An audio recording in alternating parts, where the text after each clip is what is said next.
जब चुनाव का माहौल गर्म हो जाता है तब नेताजी का स्वभाव नर्म हो जाता है। नमस्कार, मैं हूं विजय त्रिवेदी और आपने देखना शुरू कर दिया है हमारा खास शो सत्य की विजय, यानी सिर्फ सच।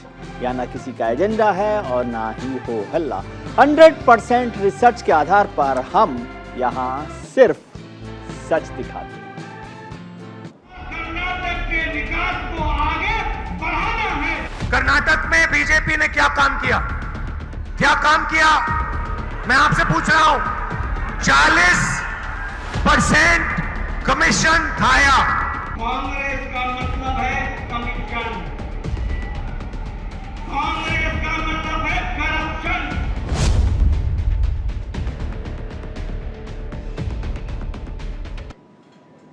कर्नाटक में विधानसभा चुनाव के महज 19 दिन बाकी बचे। चुनाव में जीत हासिल करने के लिए सभी राजनीतिक दल अपनी पूरी ताकत लगा रहे हैं। खासकर भारतीय जनता पार्टी ने पूरी ताकत झोंक दी है।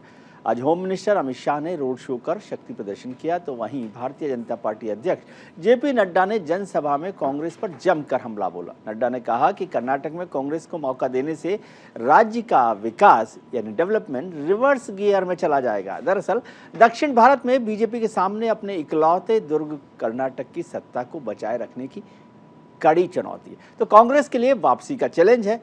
इन सबके बीच कर्नाटक की सियासत के संयोग कुछ और कहानी बयान करते हैं। राज्य के पिछले 38 साल के चुनावी इतिहास को देखें तो सत्ताधारी पार्टी लगातार दोबारा सत्ता में वापसी नहीं कर सके। यही नहीं, 2013 को छोड़कर केंद्र में रहने वाली सत्तारूढ़ दल भी राज्य में बहुमत का आंकड़ा हासिल नहीं कर सके। ऐसे में सबसे बड़ा सवाल यह है कि इस बार कर्नाटक में राज बदलेगा या रिवाज? कर्नाटक का रिवाज क्या रहा है, इसको पहले बताते हैं। कर्नाटक में सत्ता परिवर्तन का ट्रेंड रहा है। 1983 और 85 में ही लगातार 2 बार जनता पार्टी की सरकार बनी थी। उसके बाद कभी ऐसा मौका नहीं आया। इसके बाद से सत्ताधारी पार्टी लगातार दूसरी बार सत्ता में वापसी नहीं कर सकी है। 1989 में 1989 में कांग्रेस ने जबरदस्त जीत के साथ सत्ता में वापसी की थी। 1989 में राज्य के इतिहास में अब तक की सबसे ज्यादा 178 सीटें जीती थी, 178 सीटें 1989 में। 1994 में विधानसभा चुनाव में कांग्रेस को फिर करारी हार का सामना करना पड़ा, यानी 89 के बाद वाले इलेक्शंस में। तब से लेकर अब तक सत्ताधारी पार्टी दोबारा वहां पर सत्ता में कभी वापसी नहीं कर सकी है। ये इतिहास रहा है कांग्रेस कर्नाटक का पिछले 38 साल का। कर्नाटक में सत्ता परिवर्तन के साथ साथ एक रिवाज बीजेपी के लिए ये भी रहा है कि जब जब राज्य के पूर्व मुख्यमंत्री बीएस येदियुरप्पा भारतीय जनता पार्टी के साथ रहे, तब तब बीजेपी ने कर्नाटक में अच्छा प्रदर्शन किया है। बीजेपी को भी अच्छे से पता है कि येदियुरप्पा फैक्टर उसके लिए कितना जरूरी है। येदियुरप्पा के सहारे ही 2008 में पहली बार कर्नाटक की सत्ता में काबिज हुई थी पार्टी। अब बम्बई वाला फार्मूला कमजोर पड़ता देखकर बीजेपी ने येदियुरप्पा साहब को एक बार फिर से ये बताने की कोशिश शुरू कर दी है कि वो पार्टी के लिए कितने अहम हैं। आखिर बीजेपी के लिए क्यों इतना जरूरी है येदियुरप्पा, एक बार समझते हैं। बीजेपी के लिए क्यों जरूरी है येदियुरप्पा? 80 साल से ऊपर के हो गए हैं येदियुरप्पा साहब। उनके 500 मठों पर पकड़ है। वो लिंगायत के नेता हैं, बड़े येदियुरप्पा लिंगायत कम्युनिटी के सबसे बड़े नेता माने जाते हैं और लिंगायत कम्युनिटी का वहाँ पर बड़ा कब्जा है। 2008 में अपने दम पर उन्होंने पहली बार भारतीय जनता पार्टी को वहाँ सत्ता दिलाई थी। 2013 में बीजेपी ने येदियुरप्पा से दूरी बना ली थी। नतीजा आप समझते हैं। 2013 के विधानसभा चुनाव में बीजेपी को सिर्फ 40 सीटें मिली। 2014 में येदियुरप्पा से फिर बीजेपी ने हाथ मिला लिया। इसका असर 2014 के लोकसभा चुनाव में देखने को मिला, यानी लोकसभा चुनावों से पहले उनसे फिर से किया। तब बीजेपी ने 28 में से 17 सीटें वहां पर जीत ली थी। दक्षिण भारत में दक्षिण के 6 राज्य आंध्र प्रदेश, कर्नाटक, केरल, पुडुचेरी, तमिलनाडु और तेलंगाना आते हैं। इन 6 राज्यों में सिर्फ कर्नाटक में ही बीजेपी की अपने बूते पर सरकार है। कर्नाटक को छोड़ दें तो दक्षिण भारत के किसी भी राज्य में भगवा पार्टी अपनी पैठ नहीं बना पाई है। हालांकि पुडुचेरी में पार्टी सत्ता में भागीदार जरूर है, पिछली बार हुआ है, लेकिन कर्नाटक चुनाव बीजेपी के लिए काफ़ी अहम है। अगर बीजेपी के हाथ से कर्नाटक निकल जाता है तो इसका सीधा असर तेलंगाना चुनाव और फिर 2024 के लोकसभा चुनाव पर पड़ सकता है, क्योंकि दक्षिण भारत में कुल 130 लोकसभा सीटें हैं। जिनमें बीजेपी और कांग्रेस की नज़र है। अब आपको एक बार बताते हैं कि 2019 के लोकसभा चुनाव में दक्षिण भारत में बीजेपी का प्रदर्शन कैसा रहा। इसको समझेंगे तो बात समझ आ जाएगी कि क्या है असली बात। कर्नाटक में चुनाव लड़ा भारतीय जनता पार्टी ने 28 सीटों पर, जीते 25 सीटें। तेलंगाना में 17 सीटें लड़ी, 4 जीती। आंध्र प्रदेश में 25 सीटों पर चुनाव लड़ा लेकिन 0। तमिलनाडु में भी खाता नहीं खोल पाए, केरल में खाता नहीं खोल पाए, पुदुचेरी में 1 सीट पर भी खाता नहीं खोल पाए और कुल दक्षिण भारत की 130 सीटों में से सिर्फ 29 सीटें बीजेपी को मिली। कर्नाटक चुनाव में कांग्रेस बीजेपी में वार पलटवार जारी है। 2 दिन पहले कांग्रेस नेता राहुल गांधी ने भारतीय जनता पार्टी पर हमला किया तो बीजेपी अध्यक्ष जेपी नड्डा ने आज पलटवार करते हुए क्या कहा, ये सुन लेते हैं। प्रधानमंत्री किसान सम्मान निधि थी, इसके काम को रोक दिया गया था। तो जब कांग्रेस की सरकार आती है, जब जेडीएस की सरकार आती है, जब कांग्रेस और जेडीएस की भाई भाई की सरकार आती है, तो भारत की स्कीमें कर्नाटक की जनता को मिलने से रोक दिया जाता है। इस बात को हमको समझना होगा और इसीलिए मैं बार बार बोलता हूं कि डबल इंजन की सरकार लानी आवश्यक है, क्योंकि विकास का नाम भारतीय जनता पार्टी है। कर्नाटक में बीजेपी ने क्या काम किया? क्या काम किया? मैं आपसे पूछ रहा हूं। 40% कमीशन खाया करवाने के लिए बीजेपी की सरकार ने कर्नाटक की जनता, कर्नाटक के युवाओं, कर्नाटक के महिलाओं से पैसा चोरी किया। जो भी इन्होंने किया, 40% कमीशन इन्होंने लिया। आपके कमल को जिताना है और कर्नाटक के विकास को आगे बढ़ाना है। कर्नाटक में बीजेपी ने क्या काम किया? क्या काम किया? मैं आपसे पूछ रहा हूं। 40% कमीशन खाया। कांग्रेस का मतलब है कमीशन, कांग्रेस का मतलब है करप्शन।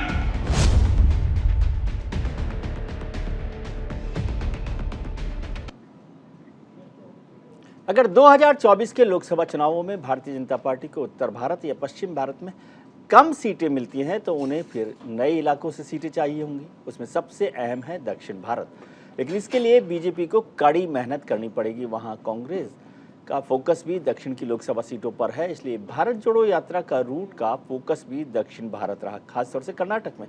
ऐसे में सवाल उठता है कि क्या कर्नाटक के नतीजे से 2024 का संकेत मिल जाएगा? क्या इस बार कर्नाटक में करप्शन बड़ा मुद्दा हो सकता है और कर्नाटक में इस बार राज बदलेगा या रिवाज? आज इसी मुद्दे पर चर्चा करेंगे। हमारे साथ जुड़ रहे खास मेहमान भारतीय जनता पार्टी के प्रवक्ता सुदेश वर्मा साहब, राजनीतिक विश्लेषक दीपक झा साहब, वरिष्ठ पत्रकार विजय ग्रोवर साहब और चुनाव विश्लेषक मेरे मित्र कार्तिकेय बत्रा साहब। आप सबका बहुत बहुत स्वागत है। ग्रोवर साहब, सबसे पहले आपसे समझना चाहता हूं, क्योंकि आप ग्राउंड जीरो पर हैं और कर्नाटक की राजनीति को बेहतरीन तरीके से समझते हैं। अब तो नॉमिनेशन का काम भी पूरा हो गया है, धुआंधार प्रचार शुरू हो गया है। कैसे आप देख रहे हैं, राज बदलेगा या रिवाज? देखिए, जहां तक मौजूदा स्थिति है, बहुत ही क्लोज कॉन्टेस्ट जिसे कहता है ना, कि एक 2020 का सीजन चल रहा है आईपीएल का, और उसमें ये वाला मैच भी जो है आईपीएल की तरह ही लास्ट ओवर्स तक कुछ क्लियर हो पाएगा। तो इस समय जो अगर ग्राउंड जीरो पर अगर लोगों से सेंटिमेंट पूछा जाए, तो कहीं ना कहीं जो भ्रष्टाचार के आरोप बसवराज बोम्मई सरकार पर लगे हैं, they seem to be sticking on, और लोग उसके बारे में जरूर बात कर रहे हैं। हमने जितने कॉन्स्टिट्यूंसीज पिछले 3-4 दिनों में कवर किया, तो एक फीडबैक तो ये था कि जो भी हो, corruption is a big challenge, हर कोई बोलता है। तो ये एक फीडबैक जो ग्राउंड से मिला है वो मैं शेयर करना चाहता हूँ। लेकिन अभी काफी दिन हैं और जिस तरह से ये चल रहा है, ऐसा लगता है कि अगले कई दिनों में कुछ रुख बदल सकता है। प्रधानमंत्री मोदी की 25 रैली अरेंज की गई है और इन 25 रैली में खास तौर से जिस तरह का एक फीवर या एक जोश वो पैदा करते हैं, कुछ हद तक रुख बदल सकता है। इसलिए मैं कह रहा हूँ कि जो ये कॉन्टेस्ट अभी चल रहा है काफी नेक टू नेक है। और एक बात विजय यहाँ पर जो साफ तौर से नजर आ रही है कि अब ये चुनाव गलियों में नहीं, वोटर से नहीं, कहीं ना कहीं ऐसा लग रहा है कि जो मठ है कर्नाटक के, वहां पर ये चुनाव की रणनीति तय हो रही है। एक तरफ लिंगायत समाज कुछ हद तक बीजेपी से नाराज है, जिस तरह से हमने देखा कि कुछ लिंगायत नेताओं को इल ट्रीट किया गया, और वहीं वकलीगा समाज के जो मठ हैं वो भी इस बात को लेकर के डिस्कशन में है कि 10 साल से ज्यादा हो गए और उनकी जो एक कम्युनिटी है वह सत्ता से दूर रही है, तो इस बार वे भी एकजुट होकर फैसला करने चाहते हैं। तो मठ इस बार बहुत ही क्रूशियल रोल प्ले करेंगे, और लगता यह है कि आखिर के 5-7 दिन में स्थिति स्पष्ट हो पाएगी कि किस कम्युनिटी के वोट्स किस पार्टी को गिरते हैं। जी, मठों का जो सबसे महत्वपूर्ण असर है वो, और विधानसभा सीटों का, हर सीट का हिसाब किताब रखने वाले मेरे मित्र कार्तिकेय बत्रा हमारे साथ जुड़े हुए हैं। राजनेताओं के पास जाए उससे पहले, कार्तिकेय, ग्रोवर साहब ने कहा कि आईपीएल का मौसम चल रहा है और लास्ट ओवर तक मैच होगा। लास्ट ओवर तक तो ठीक है, सुपर ओवर में जाएगा ये मैच?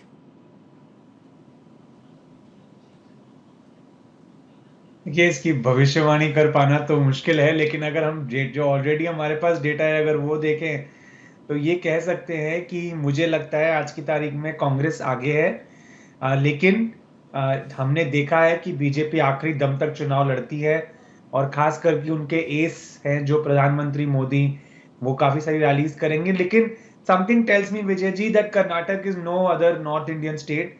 कर्नाटक एक अलग स्टेट है, उसकी अपनी एक तासीर है, उसकी अपनी एक पॉलिटिक्स है। प्लस वोटर बहुत समझदार हो गया है, वोटर भी समझ गया है कि देखिए स्टेट इलेक्शन, नेशनल इलेक्शन दो अलग इलेक्शंस हैं। स्टेट इलेक्शन में मोदी जी आके चले जाएंगे, डील तो करना पड़ेगा लोकल लीडरशिप से जी। तो यहाँ मुझे लगता है कि मोदी जी की अपील उतनी नहीं होगी जितनी नेशनल इलेक्शन में होगी।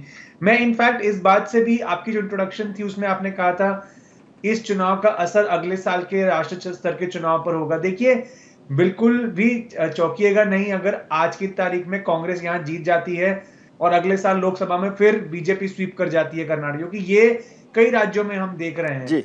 तो मुझे लगता है कि लेकिन कई राज्यों में कार्तिका ये भी तो हुआ कि मोदी जी का असर दिखाई दिया विधानसभा चुनावों में और वहां पार्टी जीत। Correct Vijay ji, but point ये है कि मोदी जी का असर ज्यादा कहां दिखाई देता है, वहां पर जहां या तो पार्टी नहीं होती सत्ता में, या बहुत समय से नहीं रही होती, या कभी नहीं आई होती। तो बीजेपी को सत्ता में पहली बार या बहुत सालों में, कई बार बहुत सालों में सत्ता में लाने में तो मोदी जी सफल रहते हैं, ये हमने उदाहरण देखे।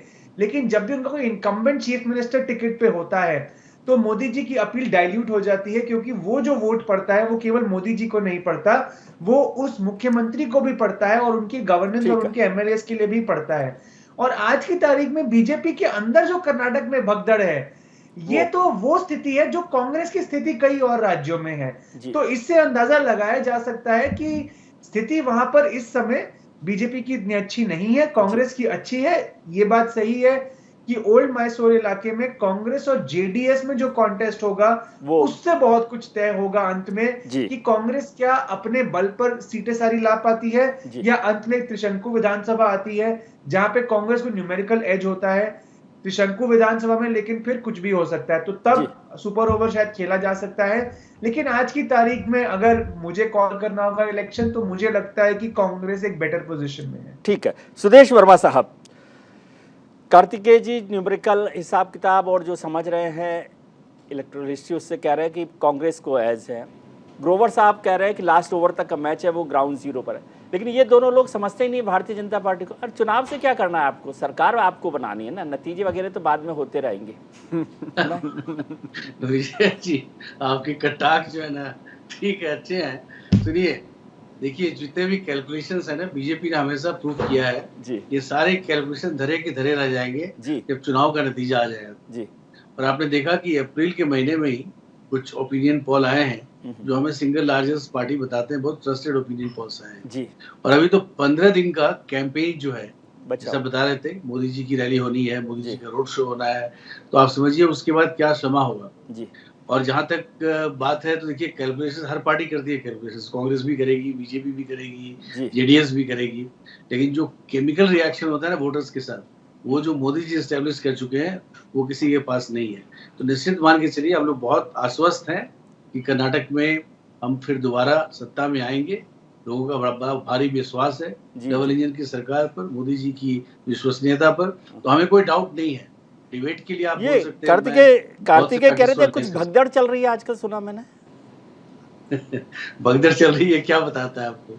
ये तो बताता है ना कि पार्टी जो है परिवर्तन चाहती है जी। पार्टी चाहती है कि नए लोग आए, तो निश्चित ही देखिए अगर इतना हाई स्टेक्स इलेक्शंस है जिसको टिकट नहीं मिलेगा तो निश्चित ही उसे बुरा लगेगा। जी जी। पार्टी नए लोगों में तो येदियुरप्पा साहब भी हैं, है ना? नहीं, ऐसा कुछ नहीं है। येदियुरप्पा साहब बहुत डिसिप्लिन पार्टी लीडर है, आपको पता है, और आज वही चुनाव लीड करना है। वैसे ऐसी कोई समस्या नहीं आने वाली और बीजेपी विल स्ट्रॉन्ग फॉर्म, बहुत अच्छे मेजोरिटी के साथ हम आएंगे। पिछले बार 104 था, इस बार हम तो सिंपल मेजोरिटी से बहुत आराम से पार करेंगे। जी, शुभकामनाएं। दीपक झा साहब, जो बात सुनी है आपने, सुदेश जी को भी सुना, कार्तिकेय जी को सुना, ग्रोवर साहब को सुना, क्या लगता है कांग्रेस ने कोशिश की है कर्नाटक में? राहुल गांधी जी ने भी भारत जोड़ो यात्रा में काफी समय वहां कर्नाटक में निकाला, क्या लगता है आपको कि कुछ बनेगी बात? देखिए, विजय ग्रोवर साहब बहुत वरिष्ठ पत्रकार हैं, उनका अनुभव है, तो अनुभव के आधार पे उनकी बातें कही हुई हैं। कार्तिकेय बत्रा जी भी अपने अनुभव और ग्राउंड रियलिटी की बात कर रहे हैं। थोड़ा सा हवाई बातें सुदेश वर्मा जी कर गए, मुस्कुरा के सारे जवाब दे गए। उनको पता है, सुदेश वर्मा जी भी ग्राउंड पर काम करते हैं बहुत। नहीं, सुदेश वर्मा जी ग्राउंड पे काम करते हैं, लेकिन जब आपने कहा भगदड़ मची हुई है तो वो जवाब नहीं दे पाए। देख रहे हैं तो कैसे हिट विकेट हो रहे हैं। अभी उनकी तरफ कोई आता है तो कहते हैं देखो जी दूसरी पार्टी में करप्शन था तो वहां से नेता परेशान होकर हमारे पास आ रहे हैं। लेकिन यहाँ ये जवाब नहीं दे पाए कि हमारी पार्टी में करप्शन था, हमारी पार्टी में तानाशाही था, हमारी पार्टी में हम इनकी हैसियत दिखा के रखते थे इन नेताओं की। तो इस वजह से, क्योंकि मोदी और अमित शाह के आगे किसी की चलती नहीं है, ये नहीं बता पाए सुदेश वर्मा जी, इसलिए मैंने कहा वो हिट विकेट कर गए। बात होती है 2 सेकंड आपको पीछे जाना पड़ेगा। मोदी जी ने संसद भवन के अंदर कहा था मोदी अकेला लड़ रहा है पूरे देश में विपक्षियों से और भ्रष्टाचारियों से, और सबसे अकेला। एक प्रधानमंत्री क्या अकेला बनता है? 272 सांसद चाहिए होते हैं मोदी जी को प्रधानमंत्री बनने के लिए। कई राज्यों में मोदी जी की भाजपा के सरकार हैं, कई 100 विधायक हैं, और फिर मोदी जी कहते हैं मैं अकेला हूं। ये इसका मतलब आप समझ रहे हैं क्या है? देश में सिर्फ एक मोदी ईमानदार हैं, इनके सारे सांसद करप्ट, बेईमान, भ्रष्टाचारी हैं, सारे विधायक भ्रष्टाचारी हैं, सारे मुख्यमंत्री भ्रष्टाचारी हैं। इसका मतलब ये निकाला जाए विजय जी इसको। लेकिन आप दीपक जी, इस सारे प्रवचन से क्या कांग्रेस जीत जाएगी? नहीं, ये प्रवचन नहीं है, प्रधानमंत्री। तो देश पूछता है मोदी जी इतने सांसद, इतने विधायक दे दिए, जब काम करने की बारी आती है तो कहते मैं अकेला हूं, आप मेरा चेहरा देखो। और जब आपका ही चेहरा देखना है तो मुख्यमंत्री क्यों चुने हम किसी को? फिर आप प्रचार करने क्यों आते हो? तो बात ये होती है कि मुख्यमंत्री को मुख्यमंत्री के मुद्दे पे बनाया जाएगा, ना कि मोदी जी का चेहरा। मोदी जी बहुत अच्छा भाषण देते हैं, लेकिन अगर भाषणों का आप आकलन करेंगे, उसका परीक्षण करेंगे तो देखेंगे उसमें 80% भाषण झूठे निकल जाते हैं, अगर फैक्ट चेक करने की बात आ जाए। क्योंकि प्रवचन करना और तथ्यों पे बात करना वो, लेकिन आपको लगता है कि भ्रष्टाचार के मुद्दे पर कांग्रेस लड़ाई लड़ सकती है भारतीय जनता पार्टी से? जो नेता जो है अभी ईडी के चक्कर लगा रहे हैं, पूछताछ में जा रहे हैं, आ रहे हैं, कुछ नोट बांट रहे हैं, बरसा रहे हैं। कर्नाटक वो राज्य है जो जनता देख रहे कि हमने वोट किसको दिया था, सरकार किसकी बनी थी, गठबंधन की, और खेल कैसे हो गए, जो भगदड़ मची। कर्नाटक, महाराष्ट्र, मध्य प्रदेश, गोवा, ये राज्य ऐसे हैं वोट किसी को पड़े सरकार तो हम ही बनाएंगे जी। वो वाला एटीट्यूड मोदी जी का है।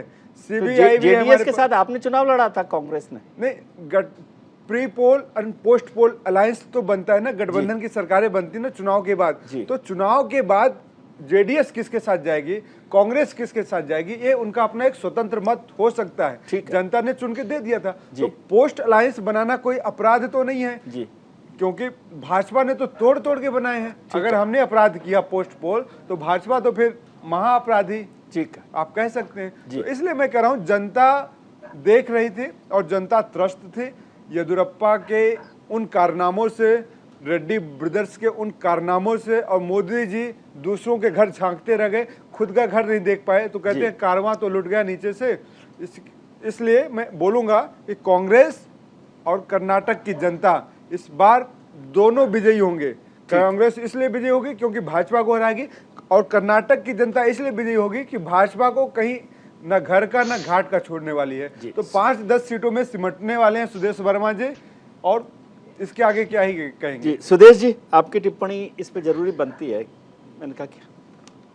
विजय जी बहुत अच्छा भाषण दिया इन्होंने, करप्शन पर भाषण तो कांग्रेस मोदी अगर जी कोई देते हैं सर, moral victory माफी के claim साथ करती बोलूंगा, है, भाषण तो मोदी जी जनता देते हैं। के गले से नीचे नहीं उतरेगा जी करप्शन पर। आपने जो भी चार्जेस लगाए हैं उसमें प्रूव किया गया कि चार्जेस गलत है जी। और आपको तो बीजेपी को पेंट करना है करप्ट पार्टी, क्योंकि आपने करप्शन से बाहर नहीं आ पाएंगे बिना पेंट किए हुए। लेकिन हर बार आपने प्रयास किया, कभी आप सक्सेसफुल नहीं है। कभी आपने राफेल की बात की, कभी अडानी अंबानी की बात की, अभी आप 40% की बात कर रहे हैं। ये सब कुछ टिकने वाला नहीं है, क्योंकि साच को आंच नहीं है।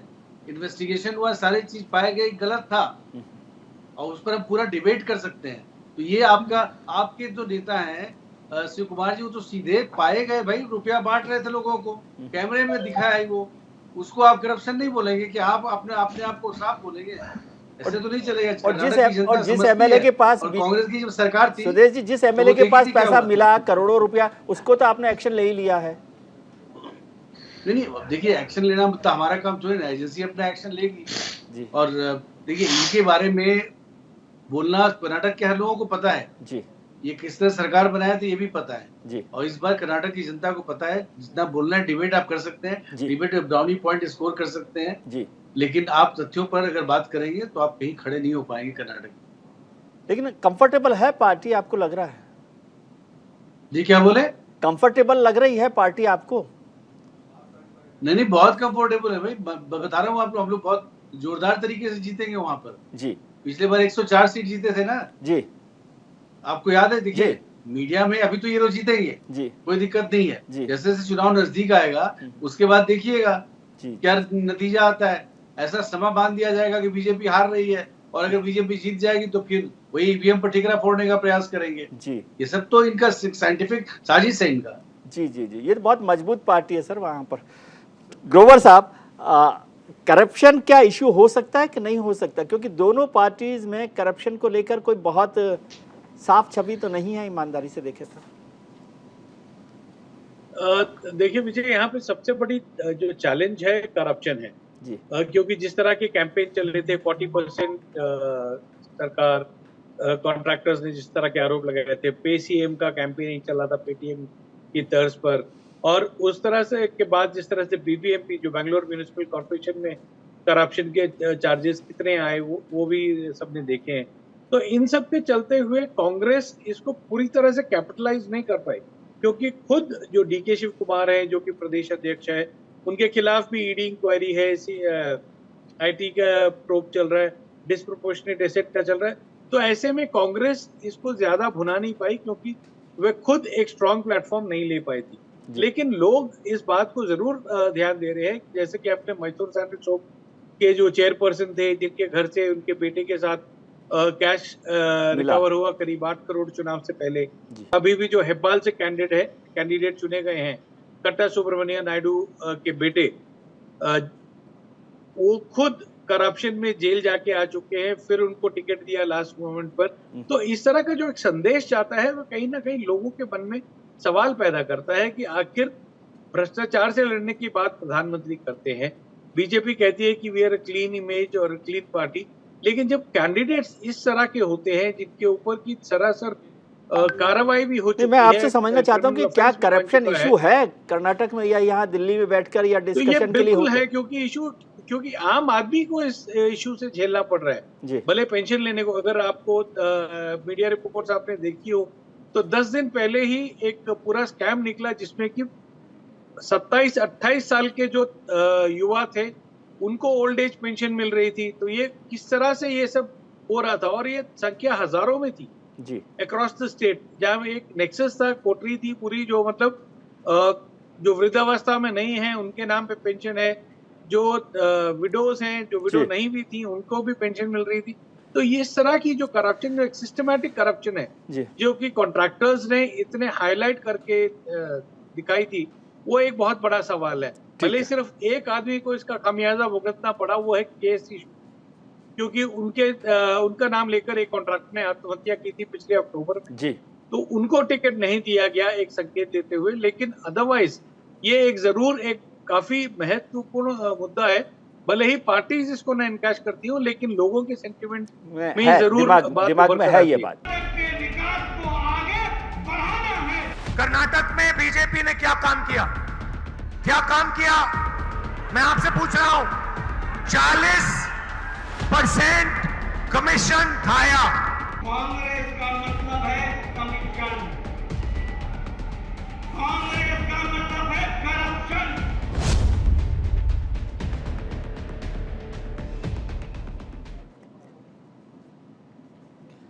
ब्रेक के बाद आपका एक बार फिर स्वागत है। हम चर्चा कर रहे हैं कर्नाटक विधानसभा चुनावों की। अब 19 दिन बचे हैं। क्या वहां पर राज बदलेगा या रिवाज बदलेगा? हमारे साथ विद्वत पैनल हैं। सुदेश वर्मा साहब हैं, भारतीय जनता पार्टी के प्रवक्ता। दीपक झा साहब हैं, राजनीतिक विश्लेषक और चुनाव विश्लेषक हैं। कार्तिकेय बत्रा साहब और वरिष्ठ पत्रकार विजय ग्रोवर साहब भी हमारे साथ जुड़े हुए हैं। कार्तिकेय, बात भ्रष्टाचार की हो रही थी। आप मुझे समझाइए कि इस चुनाव में कर्नाटक में क्या बड़ा मुद्दा हो सकता है? क्या भ्रष्टाचार हो सकता है, क्या जाति हो सकती है, या फिर जो अभी पसमानदा मुसलमानों का जो 4% रिजर्वेशन था जिसे हटाया गया, वो एक बड़ा मुद्दा हो सकता है?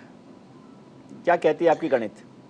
विजय जी, मैं ये कहूंगा कि विजय सर, ग्रोवर सर बेहतर बताएंगे, लेकिन कर्नाटक कोई एक मोनोलिथ नहीं है। कर्नाटक 4-5 अलग अलग रीजन्स का एक सॉर्ट ऑफ कॉन्ग्लोमरेट है। तो अलग अलग राज्य की अलग अलग एस्पिरेशंस है, अलग अलग इलाके की रादर अलग अलग एस्पिरेशंस है, अलग अलग इलाके की अलग अलग पॉलिटिक्स है, उनकी ज्योग्राफी है, उनकी डेमोग्राफी है। तो ये सारे मुद्दे कहीं ना कहीं रोल प्ले करते हैं। करप्शन का जो मुद्दा है वो मुद्दा तो है, लेकिन जो विजय सर ने भी पॉइंट आउट किया कि लोग कहीं ना कहीं एक्सेप्ट कर चुके हैं कि सब जगह करप्शन है जी। तो उसके बियॉन्ड अब देखिए कि क्या मिल सकता है, कौन सी पार्टी बेहतर हमें सुविधाएं दे पाती है। तो इस समय मुझे लगता है कि बीजेपी के अंदर जो एक संगठित तरीके से चेहरा प्रेजेंट करती है बीजेपी, या एक जो पॉलिटिकल स्टेबिलिटी रहती है विद इन बीजेपी, उसकी कमी है। इस वजह से एटलीस्ट जो ओपिनियन पोल्स हमको दिखा रहे हैं कि apatite for change is really high. इस वजह से ओपिनियन पोल जो दिखा रहे हैं वो दिखा रहे हैं। कास्ट फैक्टर भी रहता है, लेकिन जैसा कि मैंने कहा, आप हैदराबाद कर्नाटक में जाएंगे, मुद्दे बिल्कुल अलग हैं। वहाँ खड़गे साहब है, SC ST है, मुस्लिम्स है। अगर आप बॉम्बे कर्नाटक में जाएंगे, वहाँ बिल्कुल सिचुएशन अलग है। वहाँ लिंगायत्स हैं, वहाँ डिफेक्शन हुए हैं, शेट्टार साहब आए हैं, सावधी साहब आए हैं। आप कोस्टल कर्नाटक में जाएंगे, वहाँ हिंदू मुस्लिम ध्रुवीकरण के मुद्दे होते हैं। आप सेंट्रल कर्नाटक जाएं, वहाँ अलग मुद्दे हैं। आप ओल्ड मैसूर जाएंगे तो वहां पे वोकलिगा का एंगल है, JDS का एंगल है, नंदिनी वर्सेस अमूल का एंगल है। तो हर एक इलाके के अपने मुद्दे हैं, हर इलाके के अपने डायनामिक्स हैं। तो मुझे नहीं लगता कोई एक ओवरआर्चिंग मुद्दा है। हाँ, आपको एक स्लोगन चाहिए होता है कि आप पूरे स्टेट में इसका एक जो नैरेटिव है वो बनाए। तो 40% कमीशन वो तो खैर चल ही रहा है, लेकिन at the end of it is a lot about कि लोकल इक्वेशंस कैसी हैं और लोकल लेवल पर क्या मुद्दे हैं। और मैं फिर कहूंगा, आज की तारीख में मुझे कांग्रेस की लोकल लीडरशिप ज्यादा क्रेडिबल लग रही है बनिस्बत बीजेपी की। जी सुदेश जी। देखिए, बात सही है कि डिफरेंट रीजन्स में डिफरेंट फैक्टर्स इन्फ्लुएंस करते हैं जी, बट एक फैक्टर जो है बहुत कॉमन है जी, पूरा देश देख रहा है और इस चीज को समझने की आवश्यकता है हम लोगों को। पूरा देश देख रहा है कि करप्शन के खिलाफ जो एक निर्णायक लड़ाई नरेंद्र मोदी जी ने छेड़ी है और जिसके कारण विपक्ष एकजुट होता हुआ दिख रहा है, क्योंकि सब फंस रहे हैं इस हवाम में। सभी का क्या सिचुएशन है आपको पता है। तो उस हिसाब से भी कर्नाटक चुनाव हमारे लिए इम्पोर्टेंट है, क्योंकि मैं ये नहीं मानता जो 40% की बात इन्होंने की उस पर ये कोई भी आकर ये प्रूव करने के लिए तैयार नहीं हुआ। प्रूव करने की बात नहीं है सर सुदेश जी, प्रूव तो भला होगा, कब होगा नहीं होगा, परसेप्शन की बात है। इलेक्शन में परसेप्शन काम आता है ना। बता रहा हूँ, आपने एक स्लोगन दिया रफाल चौकीदार चोर है, क्या हो गया जी?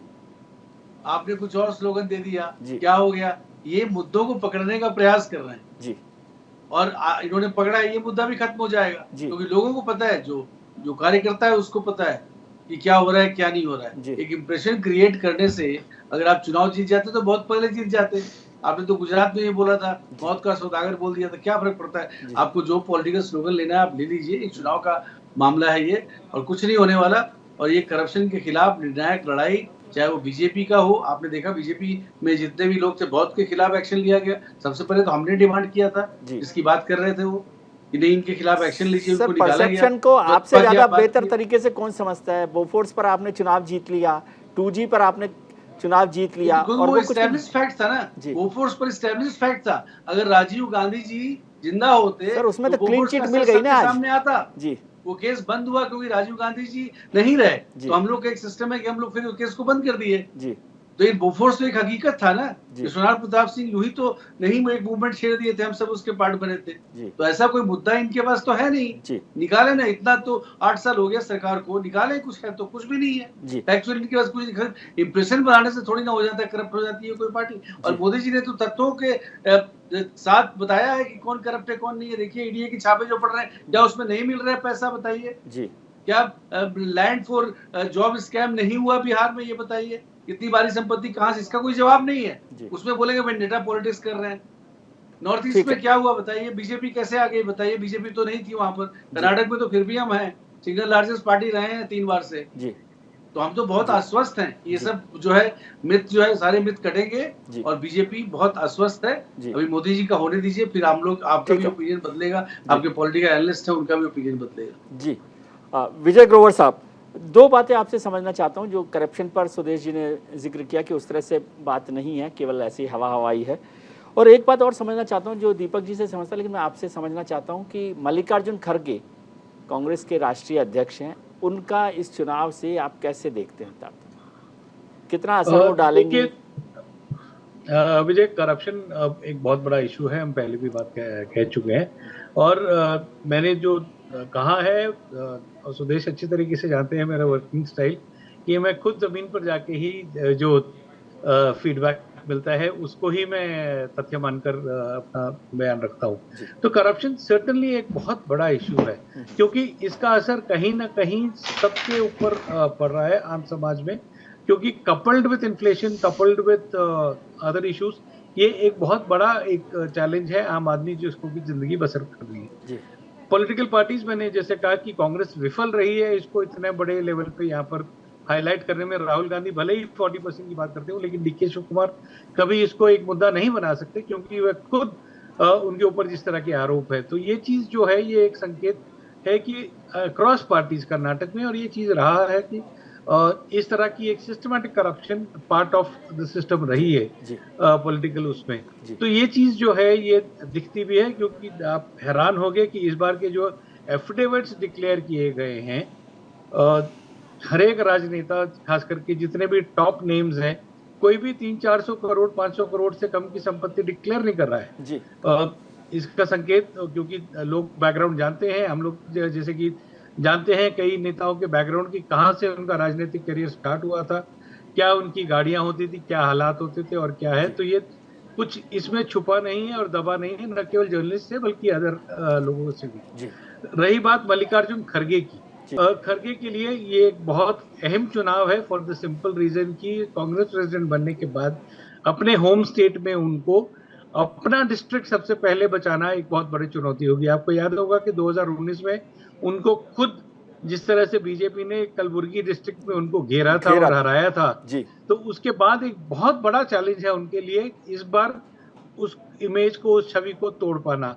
और डीके शिव कुमार जो कि खुद अभी इस समय कुछ एक ईडी के जो चार्जेस लगे हैं उसकी इंक्वायरी में बिजी हैं, तो उन्होंने भी एक प्रपोजल दिया है कि अगर मुख्यमंत्री बनाना हो तो मल्लिकार्जुन खड़गे का नाम उन्होंने प्रपोज किया है, क्योंकि वे सिद्धरामैया को बिल्कुल नहीं चाहते हैं। तो ऐसे में जो खड़गे के ऊपर दबाव है वह काफी दुगना हो गया। एक तो स्टेट में अपनी लीडरशिप जो दलित आउटरीच है, जो ओबीसी आउटरीच है, उसमें मेंटेन करने के लिए, और दूसरा एक राष्ट्रीय अध्यक्ष बनने के बाद पहला चुनाव, हर किसी की नजर उनके परफॉर्मेंस पर होगी, कर्नाटक को लेकर खास तौर से। ये एक बहुत बड़ी चैलेंज है। सर, एक छोटा सा जवाब और चाहता हूं कि ज्यादातर चुनावों में हम सरकारों को लेकर एंटी इनकम्बेंसी की चर्चा करते हैं, क्या कर्नाटक के चुनाव में एंटी इनकम्बेंसी इशू नहीं है? जी, एंटी इनकम्बेंसी बिल्कुल है, और ये हम नहीं कह रहे, ये मुख्यमंत्री बसवराज बोम्मई खुद कह चुके हैं। सुदेश वर्मा को याद होगा कि जब उन्होंने प्रेजेंटेशन किया था तालकटोरा स्टेडियम में, तो उन्होंने खुद कहा था कि पूर्ण बहुमत आना मुश्किल है। उन्होंने अपने बेस्ट एस्टिमेट में 106 की संख्या दी थी, और ये चीज जो है ये उनका खुद का स्टेटमेंट था जो कि पब्लिक डोमेन में है, कि उन्होंने भी ये आश्वासन नहीं दिया था कि पूर्ण बहुमत मिलेगी, और ये चीज उन्होंने कही थी। अगर 106 मुख्यमंत्री खुद प्रधानमंत्री और अमित शाह के सामने इस तरह का अगर एक स्टेटमेंट दे रहे हैं, तो आप जानते हैं कि उसकी हकीकत जो होगी कुछ हद तक कम हो सकती है।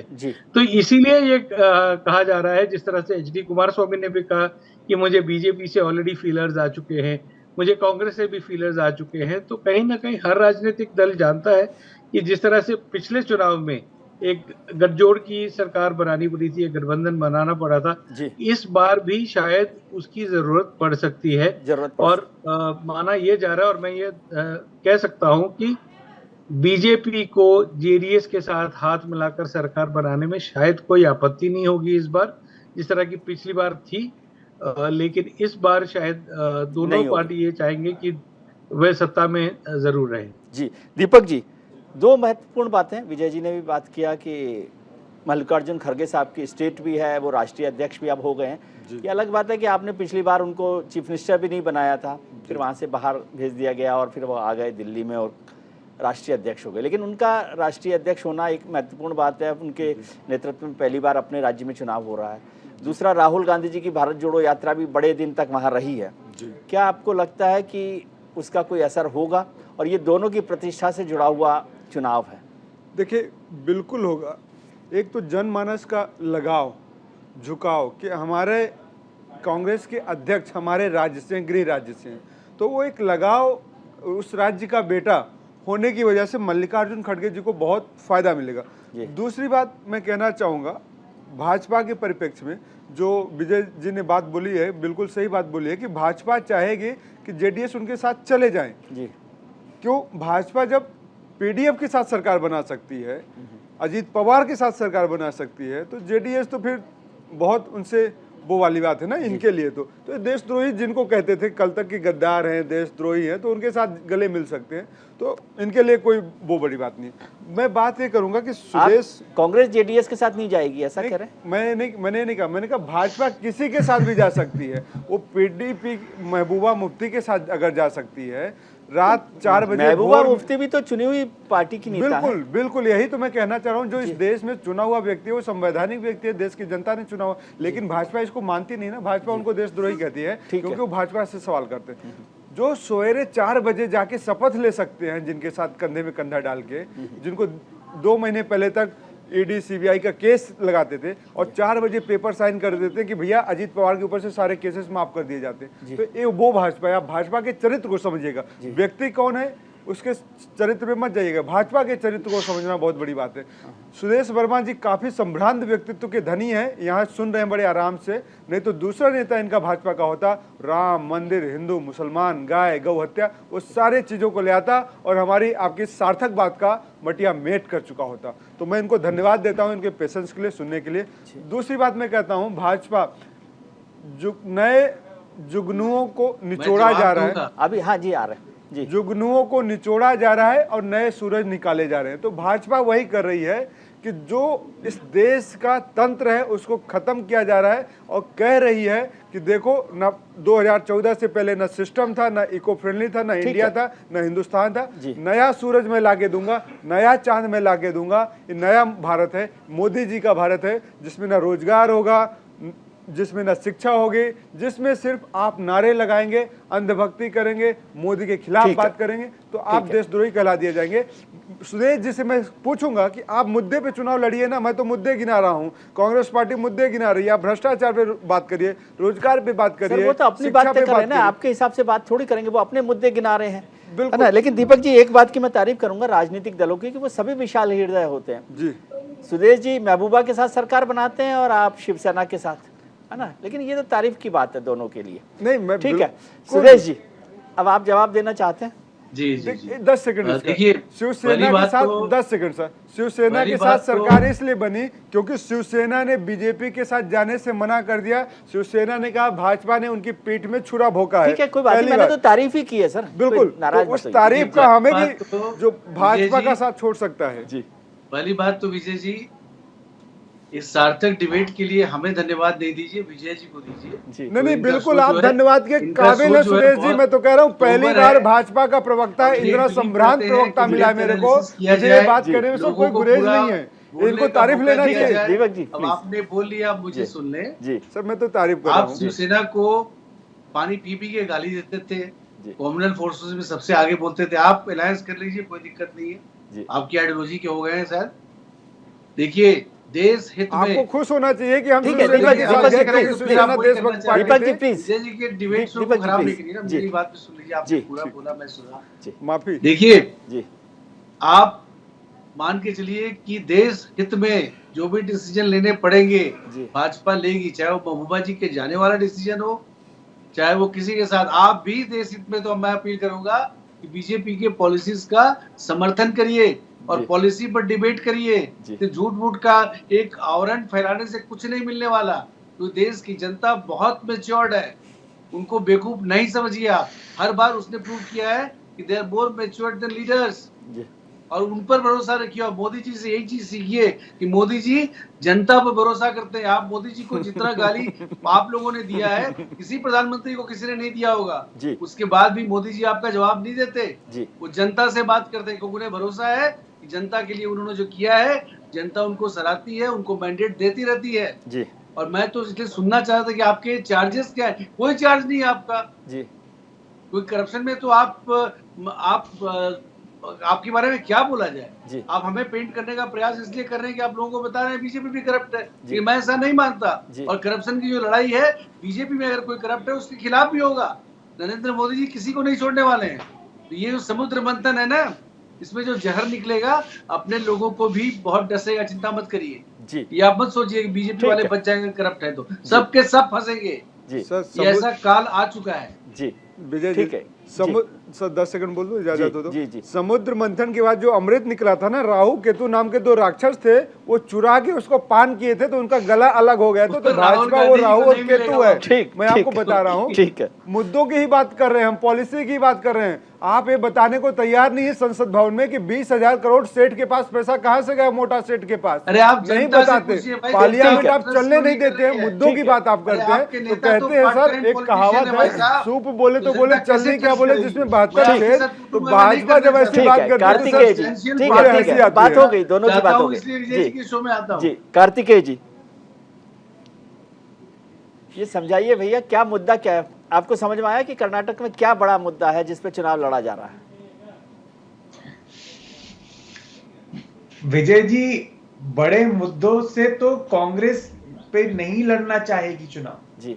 यही तो हिमाचल में कांग्रेस ने अच्छे से किया था जी। अगर आप बड़े मुद्दों पे चुनाव लड़ेंगे तो वहां एज बीजेपी को मिल जाता है, क्योंकि जैसा कि जो बीजेपी के प्रवक्ता कह रहे हैं, नेशनल लीडरशिप बीजेपी की ज्यादा स्ट्रांग है जी। तो बीजेपी की कोशिश, अभी आप देखिए कि आप बीजेपी के प्रवक्ता का उदाहरण ले लीजिए, इन्होंने एक बार भी अपने मुख्यमंत्री का नाम नहीं लिया जी। इन्होंने नाम लिया किसका? प्रधानमंत्री जी का जी। क्योंकि इनकी जो कोशिश है बीजेपी की, स्ट्रेटेजिक है कोशिश, हर चुनाव को एक हवाई लेवल पे ले जाया जाए, जहां पे नेशनलाइज कर दिया जाए हर स्टेट इलेक्शन को, हर म्युनिसिपल चुनाव को भी, क्योंकि इनके पास जो ब्रांड एक्विटी है प्रधानमंत्री की, वो उनका सबसे स्ट्रॉन्गेस्ट वेपन है। तो उनकी स्ट्रैटेजी है। कांग्रेस के पास एकदम उल्टा स्ट्रैटेजी है। कांग्रेस की स्ट्रैटेजी ये है कि जिन राज्यों में उनकी लोकल लीडरशिप स्ट्रांग है, वहां पे चुनाव को जमीन पे ले जाके लड़ा जाए। तो वहां पे नंदिनी और अमूल का मुद्दा उठाया जाए, वहां पे पाकिस्तान इंडिया का मुद्दा नहीं उठाया जाए, वहां पर जो लोकल करप्शन का मुद्दा उठाया जाए, कुरुबो का मुद्दा उठाया जाए, वहां पे वोकल लीगल लिंगायत का मुद्दा उठाया जाए। बीजेपी क्या करेगी? बीजेपी इसको हिंदुत्व, राम मंदिर का मुद्दा बनाने की कोशिश करेगी। तो ये कंपीटिंग स्ट्रैटेजीज हैं, और मैं यही आपसे कह रहा हूं कि मोदी जी की ब्रांड वैल्यू अभी भी बहुत जबरदस्त है, लेकिन वो नेशनल इलेक्शन में ज्यादा रेलेवेंट है। इस इलेक्शन में मुझे लोकल लीडरशिप वाइज, जो जैसा कि मैंने आपको कहा कि उदाहरण ले लीजिए, बीजेपी की जो प्रवक्ता है नेशनल, इस इलेक्शन में मुझे लगता है लोकल लीडरशिप की क्रेडिबिलिटी ज्यादा इंपॉर्टेंट रहेगी। और वहां पे कांग्रेस के पास 3 बेसिस कवर्ड है, खड़गे जी, डीके शिव कुमार जी, सिद्धरमैया जी। और एक जो मुझे चीज लग रही है इंटरेस्टिंग, वो अब ये कह सकते हैं कांग्रेस के लिए कि जो लिंगायत लीडर्स अब इनके पास आ रहे हैं, क्या उसकी वजह से इनका जो ऑलरेडी एस्टैब्लिश्ड वोट बैंक है, क्या वो इनसे छिटक जाए? क्योंकि ये हमने गुजरात में देखा था कि जब पाटीदार आते हैं तो जो कोली होते हैं वो नाराज हो जाते हैं कि हम आपको कब से वोट दे रहे थे, अब आप पाटीदार के पास जा रहे हैं। तो ये एक इंटरेस्टिंग डायनामिक होता है कि जब आप नए वोट बैंक्स को अक्वायर करते हैं तो आप फिर काउंटर पोलराइज करवाते हैं अपने एग्जिस्टिंग वोट बैंक के अंदर। ठीक है कार्तिकेय, छोटा सा जवाब, वक्त कम है, कि क्या आपके हिसाब से अब भी जो आपने पूरे चर्चा की है प्रोग्राम में, कांग्रेस के एज पर आप चाहते हैं? क्योंकि बिल्कुल जी बिल्कुल, मैं इस बात पे बिल्कुल टिका हुआ हूँ। ठीक है, कांग्रेस की पार्टी अगर खराब कर सकती है तो जेडीएस खराब कर सकती है, टू बी ऑनेस्ट। ग्रोवर साहब आपका कमेंट इस पर?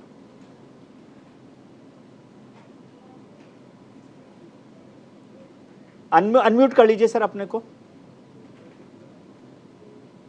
और ये कास्ट डायनामिक्स में जिस तरह से अभी जो स्थिति है, एक तरफ लिंगायत जो कि एक स्ट्रॉन्ग वोट बैंक थे बीजेपी का, वो कुछ हद तक खिसकते नजर आ रहे हैं, अलग होते नजर आ रहे हैं। वो एक बहुत बड़ी चैलेंज होगी बीजेपी के लिए। और दूसरी ओर जो पोलराइजेशन जिस तरह से एक साल में बना था पूरा प्लेटफॉर्म, उसको भी कहीं ना कहीं काउंटर प्रोडक्टिव हो रहा है। जब बीजेपी ने इंटरनल मीटिंग, तो राज बदलेगा या रिवाज बदलेगा? सर छोटा सा बात जवाब मुझे दीजिए। राज बदलेगा या बदलेगा? रिवाज बदलेगा, मतलब बीजेपी की सरकार बनेगी जेडीएस के साथ। ठीक है, दीपक जी। पूर्ण बहुमत नहीं आएगी। देखिए, भ्रष्टाचार की बात कर रहे थे सुदेश वर्मा जी, मुझे याद है, वक्त नहीं है, भ्रष्टाचार पर बात होगी जी। 10 सेकंड। इलाहाबाद हाई कोर्ट ने एक व्यक्ति का, एक विधायक आजम खान के बेटे का सदस्यता रद्द कर देता है क्योंकि वो फर्जी प्रमाण पत्र जन्म का देते हैं। हमारे देश की जनता जानना चाहती है कि क्या इस देश का मुखिया प्रधान सेवक वो फर्जी वाला मामला तो नहीं ना? मैं वो भी पूछ रहा हूं, अभी भ्रष्टाचार का मामला। आपको लग रहा है कांग्रेस की सरकार बनेगी? तो ये भ्रष्टाचार। सुदेश जी आपके पास बस एक छोटा सा पूछ रहा हूँ, दीपक जी, कांग्रेस की सरकार बनेगी आपको लगता है? बिल्कुल कांग्रेस की सरकार बनेगी और पूर्ण बहुमत के साथ कांग्रेस की सरकार। सुदेश जी। देखिए विजय जी, मैं एक गुजारिश करूंगा जो पॉलिटिकल एनालिस्ट है उनके लिए भी, क्योंकि ये हर बार प्रूव हुआ है ये, और एक जो बेनिफिशियरी क्लास है ना, वो बहुत बड़ा इम्पैक्ट डालता है चुनाव पर। और बेनिफिशियरी क्लास कर्नाटक में भी है, जो केंद्र की पॉलिसी के कारण जिन्हें घर मिला है, जिन्हें राशन मिला है, जो आधार कार्ड से जुड़े हैं, जिनको बैंक खाता मिला है, और वो लोग जो है ना मोदी जी के बहुत बड़े प्रधानमंत्री चुन लेगी भाई साहब। वो प्रधानमंत्री को वोट दिया, प्रधानमंत्री स्टेट के लिए देता है। ये सीएम का चुनाव है। जनता के लिए काम किया है तो क्या उसको? सुदेश जी, प्रधानमंत्री जी की जो देवेगौड़ा के साथ व्हील चेयर पर देवेगौड़ा साहब के साथ जो फोटो, उसका कोई मायने है? देखिए, मैंने तो विजय जी आप ही से सीखा है, politics is the art of impossible. कुछ बोल नहीं सकते। ठीक है, कार्तिकेय कुछ कह रहे हैं? बिल्कुल वक्त नहीं है। मैं कह रहा हूँ, ये कांग्रेस के प्रवक्ता को मेरी यही पॉइंट है कि अगर आप मोदी जी की डिग्री को लेकर उलझेंगे ना, पूरा चुनाव डिरेल हो जाएगा। ये मुद्दों से कांग्रेस को बचना होगा। ठीक है, और कांग्रेस को ये चुनाव हाइपर लोकल मुद्दों पर लड़ना होगा। जैसे ही आप ये डिग्री वगैरह के मुद्दे पर मोदी जी को टारगेट करेंगे, पर्सनलाइज कर देंगे, खेल खत्म हो जाएगा। क्योंकि वो जिस प्रकार से कम्युनिकेट करते हैं इन मुद्दों पर, उनका भी कोई सानी नहीं है इस समय। चलिए, बहुत बहुत धन्यवाद आपका कार्तिकेय, आपका ग्रोवर साहब, आपका सुदेश जी और दीपक जी, आपका बहुत बहुत शुक्रिया कि आपने वक्त निकाला।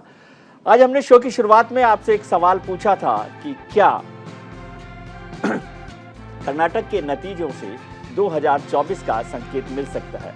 64% लोगों ने हाँ के पक्ष में अपना वोट किया है, वहीं 36% लोग इसके पक्ष में नहीं हैं। बाकी तो आप खुद समझदार हैं कि किस तरह से चुनाव लड़े जाते हैं और किस तरह से जीते जाते हैं। आज के कार्यक्रम में इतना ही। उम्मीद करता हूं कि आपके लिए आने वाला कल आज से बेहतर हो। आप अपना ख्याल रखिए और उनका ख्याल रखिए जो आपका ख्याल रखते हैं। नमस्कार।